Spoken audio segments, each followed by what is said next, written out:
While 40 million Californians suffer through unprecedented drought, one billionaire couple owns a massive share of the state's water system, seized in a series of secretive meetings 2 decades ago. That system was largely paid for by the very taxpayers whose water these billionaires hold hostage. Urban water systems are desperate for water, but in 2023, they'll receive just 5% of what they requested from the state. The Resnicks are the biggest farmers in California. As of 2007, they owned 4 San Francisco's worth of farmland.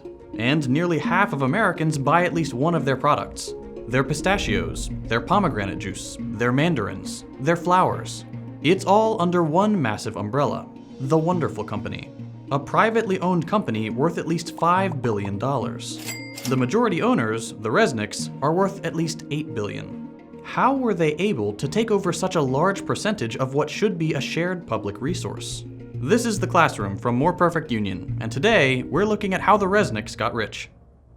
Lynda is a former child actress, the daughter of Jack Harris, a successful movie distributor of the 1950s, most well known for The Blob. Starring Steve McQueen and a cast of exciting young people. At 19, she founded her own advertising agency. Stewart was born to a middle-class New Jersey family and started his first business, a janitorial service, in grad school. He eventually acquired American Protection Services, a burglar alarm and security company. Lynda approached him about marketing services for the company, and they hit it off, not knowing that one day they'd work together to take over California's water. The lovebirds became business partners. They bought Teleflora, the flower delivery company, and the Franklin Mint, purveyors of inane little tchotchkes. Lynda was the marketing person, and Stewart was in charge of business. As Lynda told the LA Times in 1993, "I've always said that Stewart and I together make one perfect person, like little salt and pepper shakers." In the late 80s, they found their primary industry, agriculture. They got into the pistachio business. Lynda said, "We've done more for the pistachio than anyone ever since it was planted in the Garden of Eden. My husband should be canonized for all the work he's done." They started branching into other products. Almonds, pomegranates, citrus, wine, and acquiring more and more land to cover it, including some very important land in Kern County, which granted them water rights in the area. As the Resnicks were building their empire, the state of California was building new water infrastructure with taxpayer money. California's natural water supply is very inconsistent. Vastly differing amounts of rainfall means the state can go from surplus to drought and back very easily. So they build water banks to store water during surpluses to have during droughts.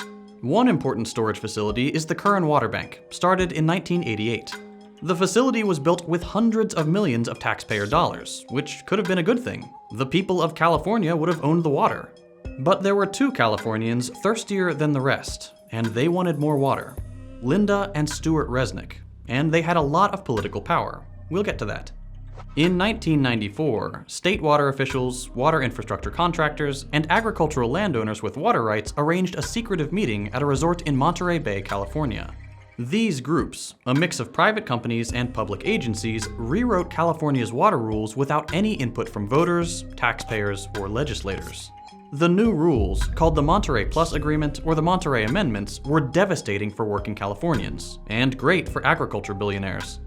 The original code included urban preference, a long-standing rule that in times of drought, the state water board would give urban areas, where people live, access to water supplies before agricultural interests.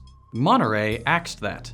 That means that in times of drought, the water systems for normal Californians would have to buy water from private companies, because they weren't getting it from the state.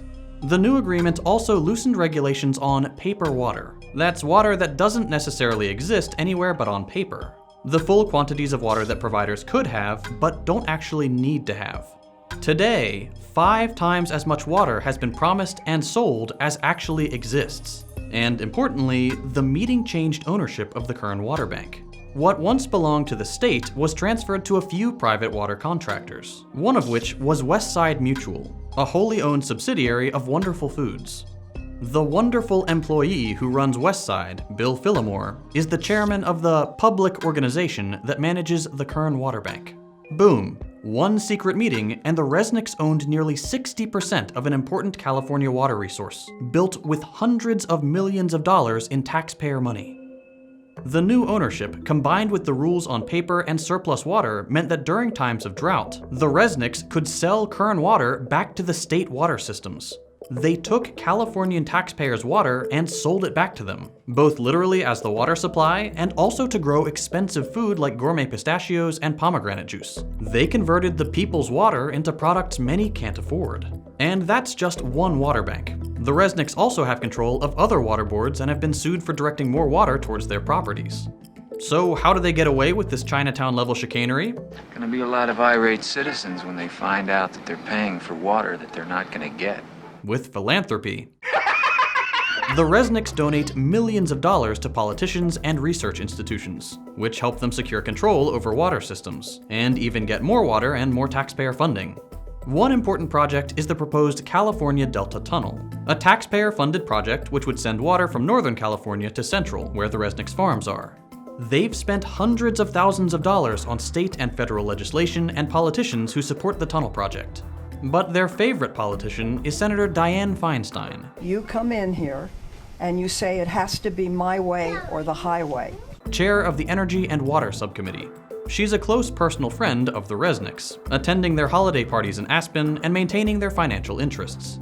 A quick look through the bills she's sponsored shows several which would direct money to Kern-adjacent water projects. The Resnicks even ask her for things directly. When a pesky study about endangering salmon and shad fisheries threatened the Delta Tunnel, Stewart wrote a letter to Feinstein demanding a new study. She immediately forwarded it to the Obama administration, who agreed to spend $750,000 on a new study. It returned the same results as the first one. Can't buy science. But the Resnicks have tried. They are among the top donors to the University of California system, with their donations focusing on agricultural and ecological studies. The Resnicks have basically bought entire departments who put out studies on how water systems should be managed, and where funding should go. That leads to even more federal and state taxpayer dollars being used to fix up what the Resnicks profit off of. This is all bad for California, even in a capitalistic sense. Agriculture uses 80% of California's water, but only represents 2% of its GDP. The Resnicks' water monopoly is just one way their quest for wealth hurts the rest of us. They allegedly lobby for increased tensions with Iran to keep embargoes on superior Iranian pistachios. Their giant crops lead to monocultures which kill important pollinators. They siphon taxpayer dollars into the company town charter schools they own, set up to train children to work for their farms. And of course, like any company of this size, they exploit their workers. We need to treat water for what it is: a necessary public resource, a human right, and something that shouldn't be owned by anyone, and work towards legislative change that stops people like the Resnicks from stealing it. Thank you for watching, and don't forget to like and subscribe. We'll be covering the stories of other billionaires and multimillionaires to examine the policy failures that made them rich, as well as the worker-empowering stories and explainers you're used to.